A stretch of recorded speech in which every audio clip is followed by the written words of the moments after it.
এইখিনি আৰু ক'ৰবাত স্থানান্তৰ কৰিব লাগিব যিখিনি আমাৰ স্বচ্ছ কৰ্মীখিনিয়ে কৰে চাফাই কৰ্মী কৰে সেইখিনি কথা নাভাবোঁ আমি তাৰমানে কি যে অকল ডক্টৰটো সেই নকৰোঁ দেশাৰজনকো কৰোঁ স্বচ্ছ কৰ্মীজনকো আমি মানে আমাৰ সমাজৰ এটা বুলি ভাবোঁ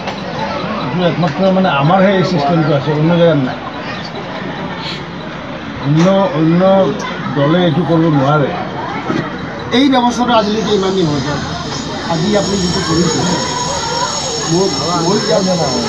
মানে 74 পৰা আৰু প্ৰায় মানুহখিনিৰ লগত আৰু যিখিনি মানুহ এ টু জেড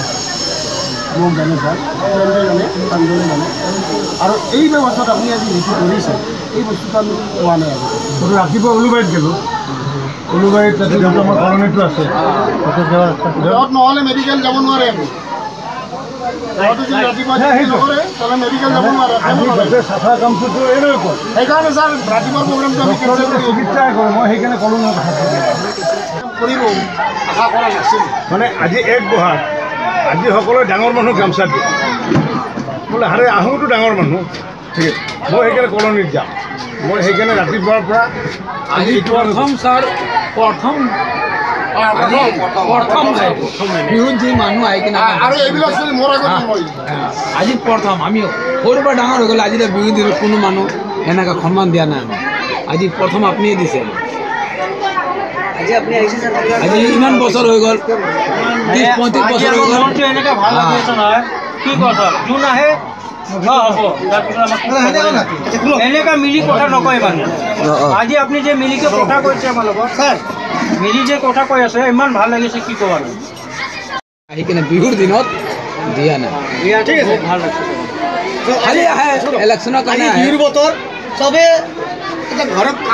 কাম কৰিলে তেখেতক গম চাপি নাই এক ছেকেণ্ড মই এটা প্ৰেক্টিকেল কথা কৈছোঁ দেই কিন্তু আজি এটা হৈ গ'লগৈ ইলেকশ্যনৰ কথা হৈছে কিন্তু আমি যাওঁ ঘৰত দুখীয়া নিজে কামাই আছোঁ আৰু নিজে খাই আছোঁ আমাৰ দাসদাও গম পায় আমি কাৰো হাতত পৰা 20 টকা 10 টকা খুঁজে নাই আমাৰ ৰাইজে আজি আমার 45 ঘর আছে এতে 45 ঘরের ভিতরে আপনি মিনিমাম 40টা ভোট পাবেন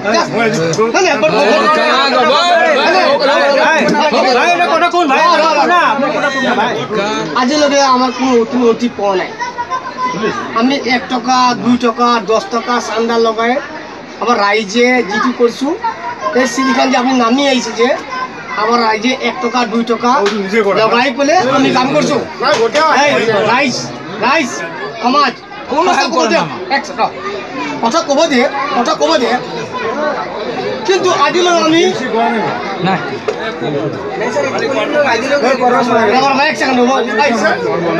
কথাটো কাটিব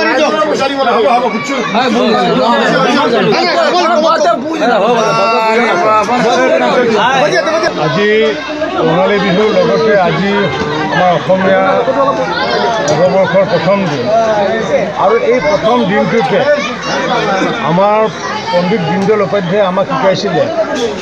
যে অন্তোদয় দৰ্শনৰ কথা কৈছিলে আৰু এই অন্তোদয় দৰ্শন মানে কি একেবাৰে সমাজৰ শেষৰ শ্ৰেণীৰ যিখিনি মানুহ আছে সেইখিনি মানুহকো আমি সন্মান প্ৰদৰ্শন কৰিব লাগে আমি সাধাৰণতে বিহুৰ বতৰত দেখিছোঁ সাধাৰণতে যিসকল আমাৰ স্বচ্ছ কৰ্মী আছে যিসকল চাফাই কৰ্মী সেই চাফাই কৰ্মীসকলক সাধাৰণতে আমি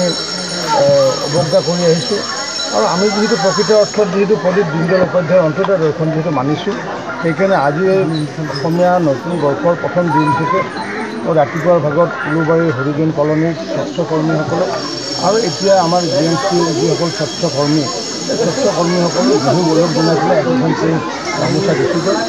আৰু এই গামোচা দি পেলাই তেওঁলোকৰ মনৰ মাজত যাতে এটা স্বাভিমান যাতে বৃদ্ধি কৰিব পাৰোঁ তাৰ কাৰণে মোবাইলটো